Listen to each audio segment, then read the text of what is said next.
Hi, my name is An, and I'm going to be your guide in this spoken English tutorial series. This is going to be part number 3, where I'll talk about how to speak English fluently without fear or hesitation. In my previous lesson, we understood why listening is important, and we also learned how to overcome your problem of not understanding native speakers' English, how there are different accents within American English, and why it is perfectly okay for you to not understand everything. And the reason for that is because, well, for example, native speakers cannot understand certain accents of their own language. And I'm not sure if I told you this, but you should relax because uh, even if you find listening to the news hard, I guarantee you that listening to a native speaker talking casually to you is going to be much easier. So if you can understand my English, you can probably understand the majority of English on the internet, on the TV, and definitely a lot of conversational English. Although the conversational English probably you should spend some time to adapt to it, your ear to it. The problem. Whenever you try to speak English, you pause and search for the next perfect word to say. This creates fear and destroys your confidence.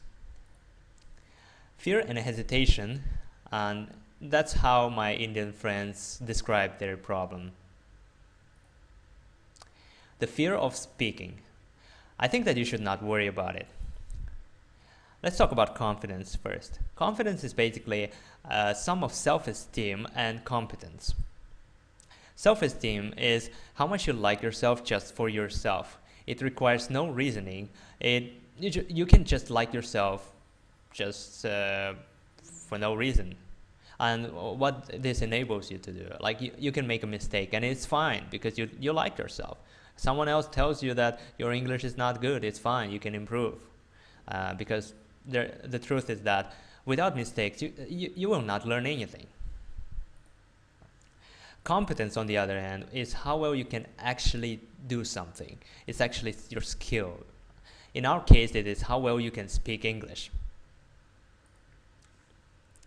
Once you're good at something, you generally become confident in it, but you will still make mistakes. So keep the concept of self-esteem in mind. Life is a continuous learning process. Just remember this quote. And remember that in order to become competent, you'll still need to make a lot of mistakes. So practice a lot and make a lot of mistakes. And laugh at yourself and just enjoy the process. My quick tips for improving fluency. Well, first, if you want to be very fluent, you need to practice speaking fast. You can practice reading fast. You can practice speaking fast, right? Reading and speaking are a little bit different. I recommend you to speak a lot at first, not read a lot of textbooks. And you just gotta relax and enjoy the process because when your brain relaxes, it's easier for it to identify what it needs to learn.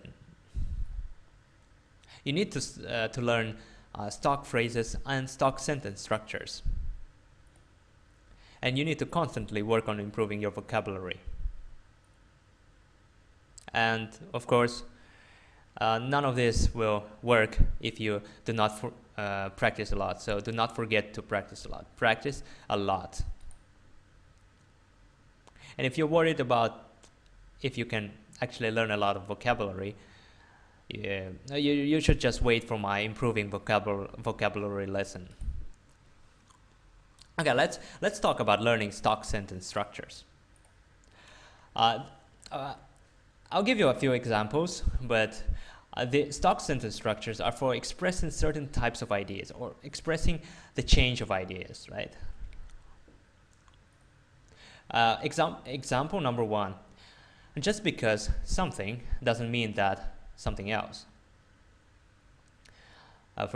Just because you want to start a business doesn't mean that you should go out there and borrow a lot of money and basically take huge risks, right?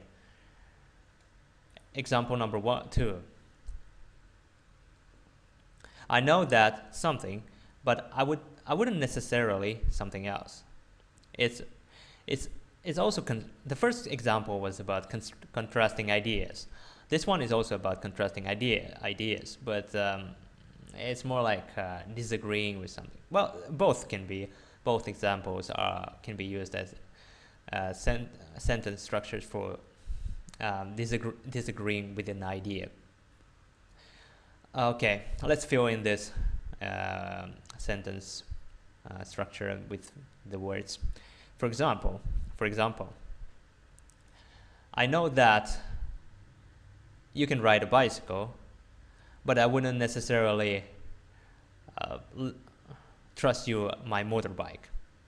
All right. Another one. Hi, my name is something, and I would like to something else. It's very simple. You probably learned it in your elementary school. You just learn like, hi, my name is An, and I would like to introduce you to my spoken English tutorial series. Or, hi, my name is An, and I would like to present you my new ideas for the new project or something. Hi, my name is An, and I would like to talk to you about the global problem or the global environment problems. Something along those lines. You can plug a lot of things into this. 4. So yesterday I went to a supermarket and I met a dog.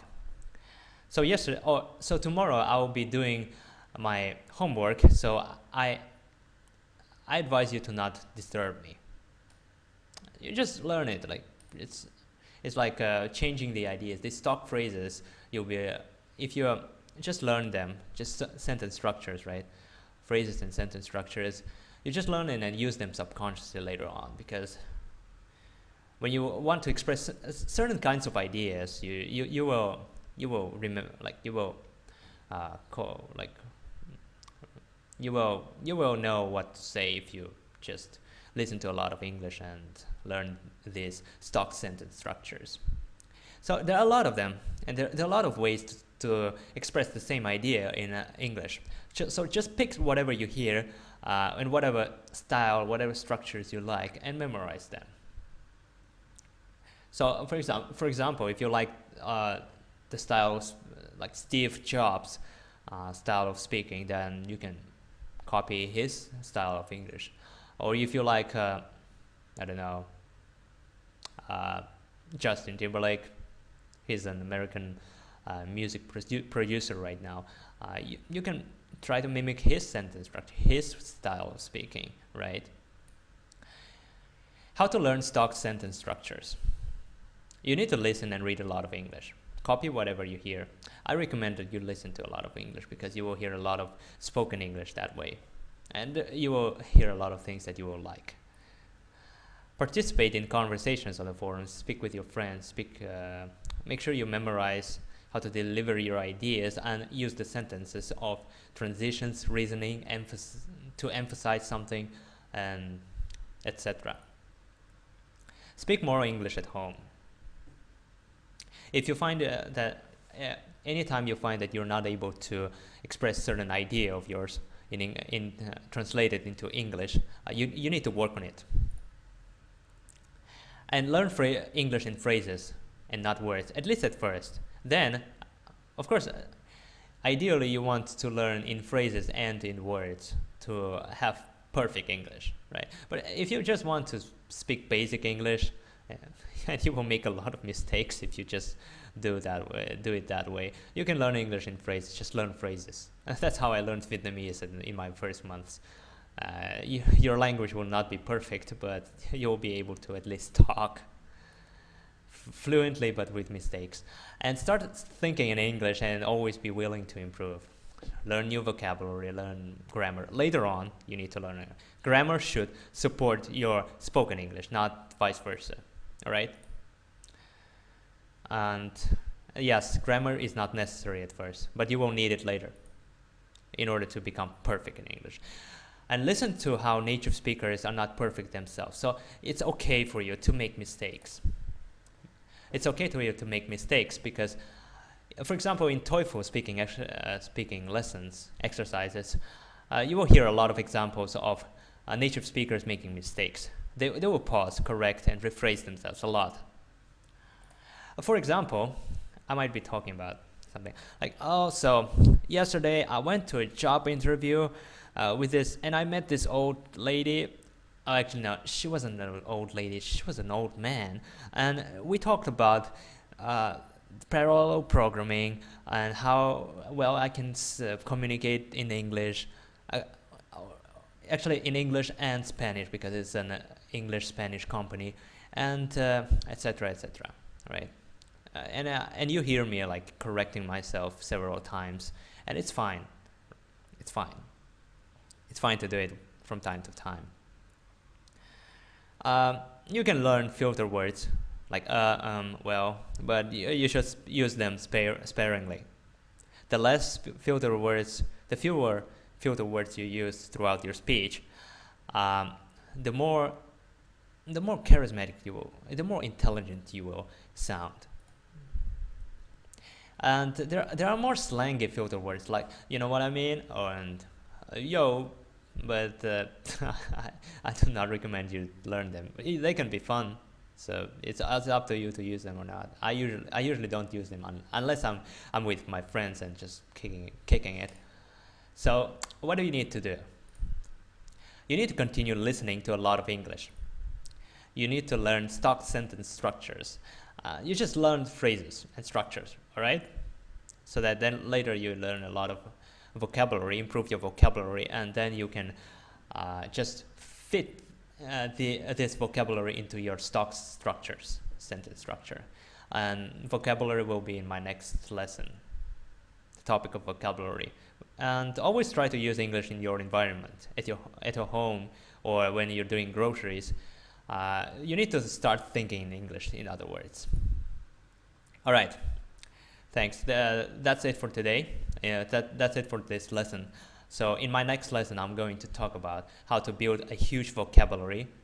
Actually, not in a matter of seconds. I'm lying to you. You cannot build it in seconds. But how to build a huge vocabulary. All right. I'll give you tips and techniques that were useful for me. How I learned 3,000 words in 4 months or something, and I could do it much faster, I think. So stay tuned, and thank you. My name is An, and you can find more English speaking tips at www.englishspeakingtips.com. Thanks you. Bye.